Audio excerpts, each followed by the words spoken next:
Lerio 9 no. Akin na sa si Lerio 9. Muna siya ang barko sa Lerio Shipping no. Sister company sa Light Shipping no. So ilo-ilo na ko no. Ikanik mining.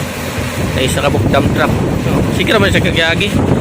Asa gikan siya gikan no. Sa Lerio 9 ang Lerio Shipping.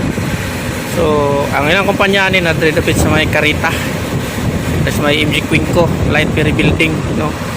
So mayo po nagbenepisyo diri nindot po ni diri mayo po nang ilang sistema no. Okay po nang ilang kuan kay every December diri na sa mga gift no ipanghatag sa kampa. Kaya pag mga crew no, mga bugas, mga pangutsiboy na. Tapos ka-advantage mo ni pag naka-idea ni makasakay kag mga bus rural series ano na discount tong iban na ay discount tapos kuan kining libre. So same siya sa Asnar o sa Light Shipping no. Ayan. So nindot ni makasakay po diri kay makasave ka no, maka-discount ka. Sakay ka sila sa mga bus. So nagsiguro siya kagiyagi katong ni aging adlaw diri po siya nag-aki pa siya ni.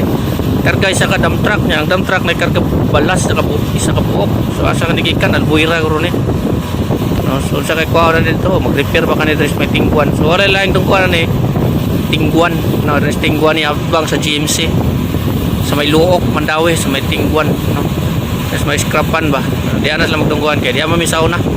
No, so muna yung light sa Lerio Shipping no, sa Lerio 9 LCT Lerio 9 ng Lerio Shipping no, shout out.